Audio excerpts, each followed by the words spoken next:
Hello students, कैसे हैं आप। आई होप आप अपने घरों में स्वस्थ एवं सुरक्षित होंगे।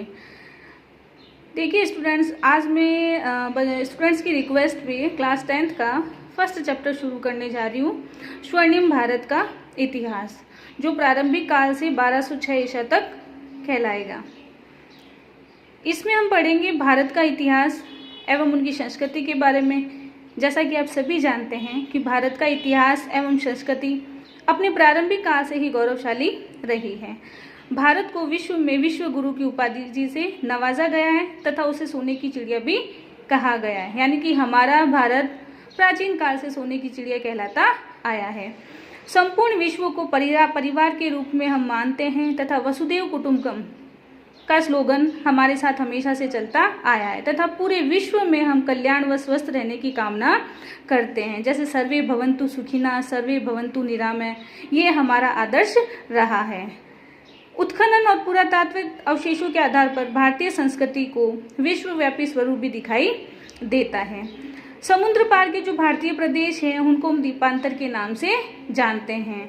जैसे भारत में शक्तिशाली जलयानों में यात्रा करके भारतीय ब्रह्मदेश, शक्तिशाली जलयानों में यात्रा करके भारतीय Brahmadesh, Shyam, Indonesia, Malaysia, Australia, Philippines आदि दूर दूर तक के राज्यों में हम पहुंचे और वहां जाकर हमने हमारी राजनीतिक व सांस्कृतिक साम्राज्य को स्थापित किया। वैसे ही प्राचीन भारत में हमारे बंदरगाह एवं नाविक शक्ति अत्यधिक विकसित थी। सिंधु नदी से हजारों वर्ष पूर्व सिंधु घाटी सभ्यता, वैदिक सभ्यता, रामायण एवं महाभारत कालीन सभ्यता एवं संस्कृति का काल भी भारत का स्वर्णिम काल रहा है। उत्तर वैदिक काल में हमें विभिन्न जनपदों का अस्तित्व दिखाई देता है। इस काल तक पूर्वी उत्तर प्रदेश, पश्चिमी बिहार में लोहे का व्यापक रूप से उपयोग किया जाने लग गया था। लौह तकनीक ने लोगों के भौतिक जीवन में बहुत ही बड़ा परिवर्तन कर दिया था। इससे समाज में स्थायी जीवन यापन की प्रवृत्ति सुदृढ़ हो गई थी तथा इसके साथ ही कृषि, उद्योग, व्यापार, वाणिज्य आदि के विकास ने प्राचीन जनजातीय व्यवस्था को जर्जर बना दिया था। छोटे छोटे जनों का स्थान अब धीरे धीरे बड़े महाजनपदों ने ग्रहण करना शुरू कर दिया था और यह काल था ईसा पूर्व 6ठी शताब्दी। 6ठी शताब्दी तक आते आते जनपद महाजनपदों के रूप में विकसित हो गए थे और 6ठी शताब्दी ईसा पूर्व के प्रारंभ में उत्तर भारत में सार्वभौम सत्ता का पूर्णतः अभाव था। संपूर्ण भारत अनेक स्वतंत्र राज्यों में विभक्त था। ये राज्य उत्तर वैदिक कालीन राज्यों की अपेक्षा अधिक विस्तृत तथा शक्तिशाली थे। तो चलिए आइए हम पढ़ते हैं आज महाजनपद काल। इसका टाइम पीरियड है 600 से लगाकर 325 ईसा पूर्व। 6ठी शताब्दी ईसा पूर्व में उत्तर भारत में अनेक विस्तृत और शक्तिशाली स्वतंत्र राज्यों की स्थापना हुई थी, जिन्हें हम महाजनपदों की संज्ञा देते हैं। और इन सभी की जानकारी हम बौद्ध ग्रंथों से, हमें जैन ग्रंथों से, बौद्ध ग्रंथों के अंगुत्तर निकाय के अनुसार उस समय कितने महाजनपद विद्यमान थे? 16 महाजनपद विद्यमान थे। चलिए तो मैं आज आपको इन 16 महाजनपदों के बारे में सबसे पहले मानचित्र पे समझाऊंगी, जिससे कि आपका मानचित्र भी पूर्ण होगा तथा आपको आराम से समझ में भी आएगा।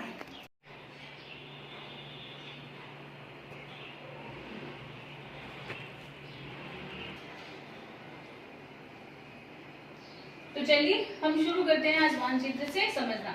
मैं आपको एक बात और बता दूं कि ये कक्षा 10th, 12th और बीए पार्ट फर्स्ट और साथ में अगर आप सेकंड लेना चाहें तो भी ले सकते हैं। तो इन सब में महाजनपदों के बारे में बताया गया है, तो आप इस मानचित्र से इस महाजनपद को समझ सकते हैं कि जब महाजनपद भारत में विकसित हुए थे तो उस समय क्या टाइम पीरियड चल रहा था। जैसे 600 ईसा पूर्व से शुरू हुआ था, ठीक है। तो उस समय ये जो महाजनपद है इनका विस्तार कहाँ कहाँ हुआ था? तो ये उत्तर पूर्व से लेकर बिहार के पश्चिम राज्य तक, यानी कि पूर्ण रूप से भारत का माना जाए तो ये जो इतना पूरा भारत है ये पूरा इसमें शामिल था। तो इन क्षेत्रों में महाजनपदों का विस्तार सबसे ज्यादा हुआ था। तो जैन ग्रंथों से, बौद्ध ग्रंथों से हमें पता चलता है कि जो महाजनपद थे वो कितने थे? 16 थे। महाजनपद कितने थे? 16 थे। यानी कि जो छोटी छोटी जन इकाइयां थी उन्होंने पूर्ण रूप से बड़े बड़े जनपदों का रूप ले लिया था। तो उस समय का जो सबसे ज्यादा कहते हैं ना कि जो प्रचलित और सबसे ज्यादा शक्तिशाली जो महाजनपद था वो कौन सा था? मगध था। कौन सा था? मगध था। जो अपने आप में बहुत शक्तिशाली हुआ था। इसके बारे में भी हम आगे पढ़ेंगे, परंतु सबसे पहले मैं आज आपको महाजनपदों के बारे में बताऊंगी। तो सबसे पहला महाजनपद कौन सा है? गांधार है, जो हमने यहाँ पर लिया है। गांधार की राजधानी कौन सी थी? तक्षशिला थी। आप ध्यान से देखिएगा मानचित्र को, ये आपके मानचित्र में मैप में भरने भी आएंगे और साथ साथ में इनसे रिलेटेड आपसे कुछ क्वेश्चंस भी पूछे जा सकते हैं। तो गांधार की राजधानी कौन सी थी? तक्षशिला।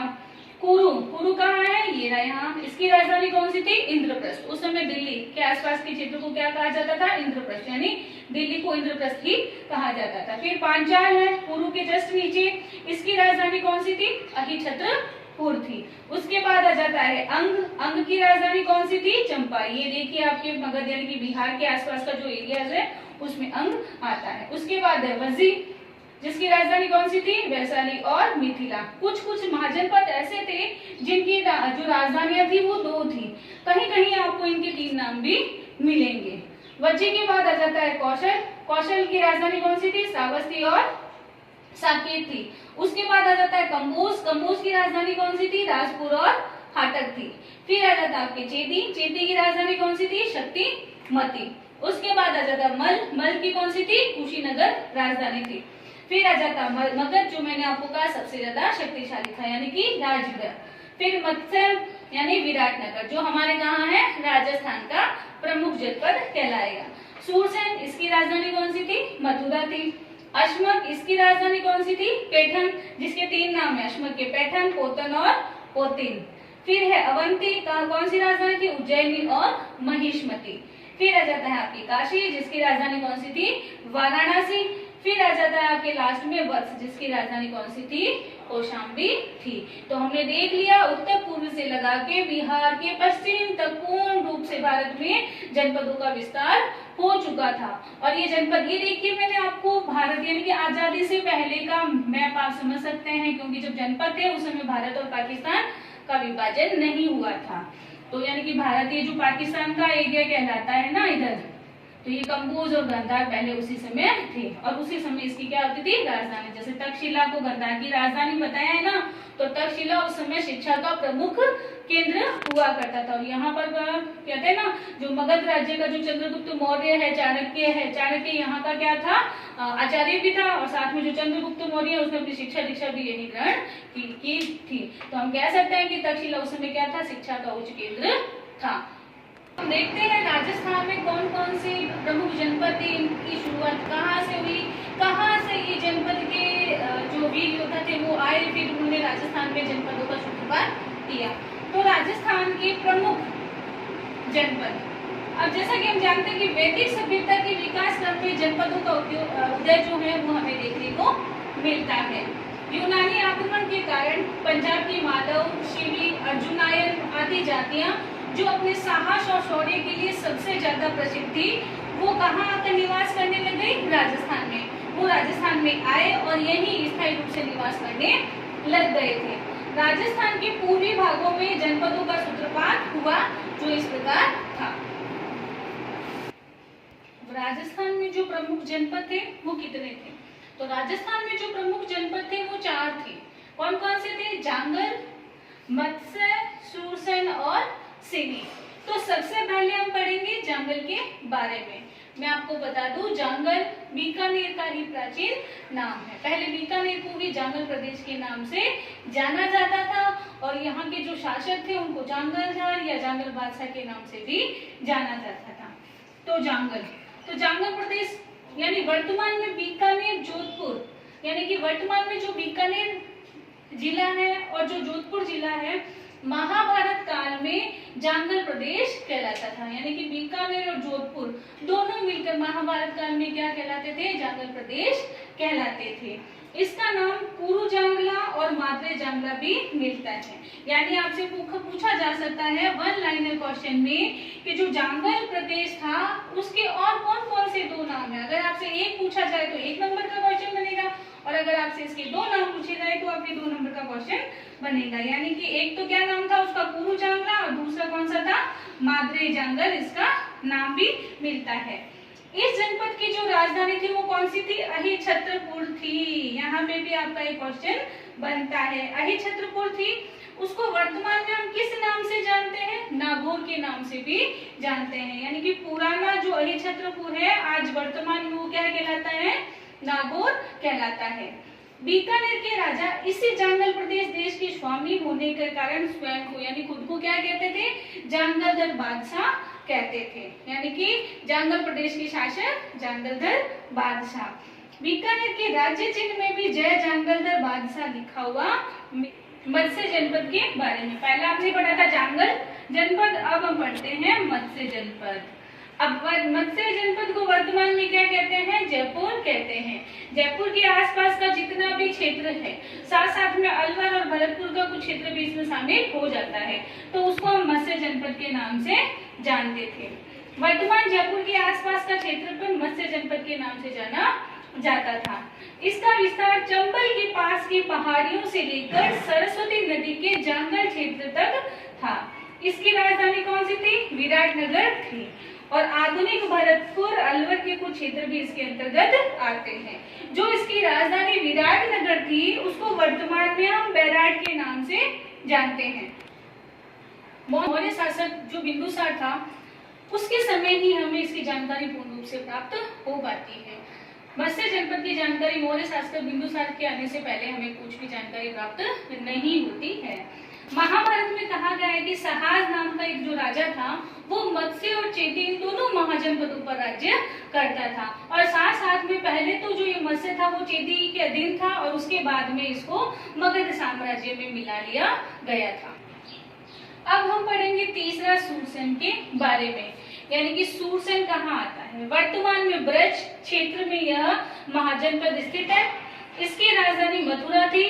प्राचीन यूनानी लेखक इस राज्य को सूरसेनेई यानी कि सूरसेनेई के नाम से तथा इसकी राजधानी को मथुरा के नाम से पुकारते थे। और वर्तमान में ये भरतपुर, अलवर, धौलपुर, करौली के जितने भी क्षेत्र हैं वो इसके अंतर्गत आते हैं। ये सिवी की राजधानी कौन सी थी? शिवपुर, ठीक है। और इसको नगरी भी कहते थे, यानी कि इसकी राजधानी शिवपुर भी थी और नगरी भी थी।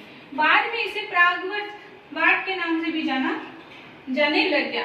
आपको ये नाम याद रखना है, वन लाइनर क्वेश्चंस में बहुत बार आपसे पूछे जाते हैं। इसको बाद में प्रागवत के नाम से भी पुकारा जाने लगा। कालांतर में इसे मेदपाट के नाम से भी संबोधित किया गया है। देखिए इसके कितने नाम आ गए, प्रागवत आ गया, मेदपाट आ गया, ठीक है। साथ में इसको सीवी भी कहते हैं। इसकी राजधानी को शिवपुर और नगरी भी कहा जाता है। इस जनपद का उल्लेख हमें कहाँ मिलता है, कहाँ से इसके बारे में हमें पूर्ण जानकारी मिलती है? तो हम कहेंगे पाणिनिकृत जो अष्टाध्यायी है उसमें सीवी के बारे में पूर्ण जानकारी मिलती है। और यहाँ पर योद्धे शासक जो वर्ग थे वो शासन करते थे। तो आज मैंने आपको जितने भी जनपद करवाए वो 10th क्लास की दृष्टि से यानी 10th के अकॉर्डिंग जो राजस्थान में जो प्रमुख महाजनपद हैं वो मैंने आज आपको करवाए थे। तो 10th क्लास के अंतर्गत जितने भी महाजनपद है उनमें ये 4 प्रमुख हैं, आपको ये 4 अच्छे से याद करने हैं। अब नेक्स्ट वीडियो में मैं आपको आगे के महाजनपद करवाऊंगी जो 12th के लिए और BA पार्ट फर्स्ट ईयर के स्टूडेंट्स के लिए उपयोगी हो गया। Goodbye, stay home, stay